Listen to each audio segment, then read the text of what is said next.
Good evening, and welcome back to the second night of Little Golden Book Christmas Bedtime Stories. Tonight we'll be reading The Nutcracker! The Nutcracker, retold by Rita Balducci, illustrated by Barbara Lanza. Once there was a little girl named Clara, whose family was having a wonderful Christmas party on Christmas Eve. There was a beautiful Christmas tree and lots of delicious food. Clara ran back and forth to the front door to welcome the guests. "Merry Christmas," she said as each one kissed her on the cheek. Then they all went inside to dance and to eat and to open their Christmas presents. The last to arrive was Clara's godfather, Herr Drosselmeyer. All the children loved him very much. He was such a wonderful storyteller. Clara thought he could even perform magic. "Merry Christmas, Clara," he said, handing her a heavy package. "Merry Christmas, and thank you," Clara cried, lifting a large wooden nutcracker from the wrappings. "He looks like a very brave soldier," she said. "And so he is," Herr Drosselmeyer replied. Just then musicians began to play a lively tune, and all the grown-ups joined together to dance. Clara carried her nutcracker to where her cousins and friends were playing with their new dolls. She held him carefully and hummed a soft Christmas carol. All of a sudden, Clara's little brother Fritz jumped from behind the sofa and grabbed the nutcracker away from his sister. "No, Fritz, no!" Clara cried, chasing him. Soon all the children were running after Fritz. But the nutcracker was heavy, and Fritz was a very little boy. The nutcracker crashed to the ground and broke. Sadly, Clara picked up her injured nutcracker and showed him to Herr Drosselmeyer. "Why, Clara," he said, tying his handkerchief around the nutcracker's broken jaw, "many good soldiers get hurt in battle. This will be his bandage, and you will be his nurse." He wiped away her tears and handed the nutcracker back to her. Clara was a very good little nurse. She gently tucked the nutcracker in the doll's bed she had received as a Christmas present. She stayed by his side until all the guests had gone home, and then she kissed him good night and went up to bed.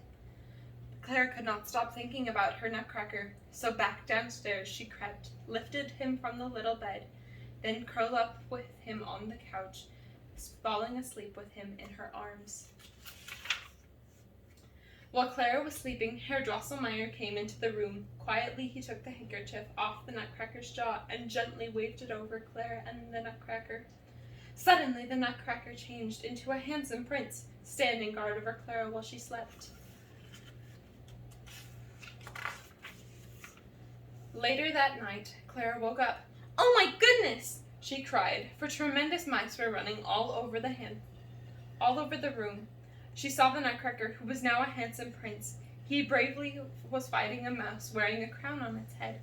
"Leave him alone!" Clara shouted at the wicked mouse. She jumped off the sofa and pulled the mouse's long tail. The mouse became so frightened that it ran away, with all the other mice squeaking after it.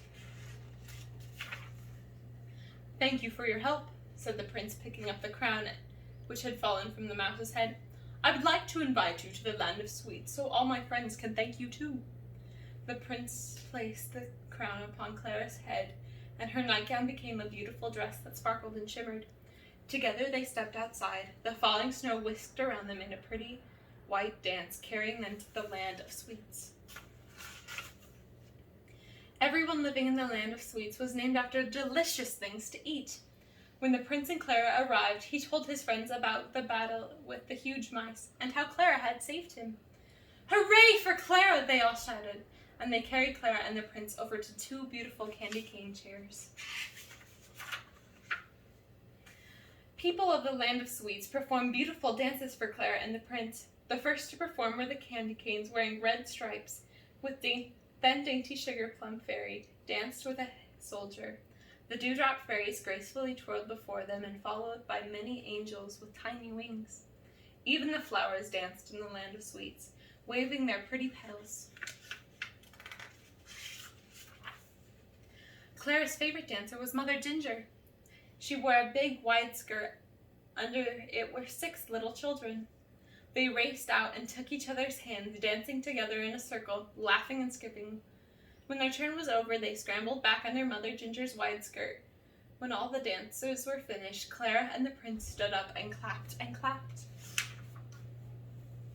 "I think it's time for us to get home," the prince said, "but we will come back to the land of sweets every Christmas Eve from now on." Then he called for his sleigh, which was drawn by 2 reindeer. After waving goodbye to their friends, Clara and the prince flew off into the early morning sky, home to a very Merry Christmas.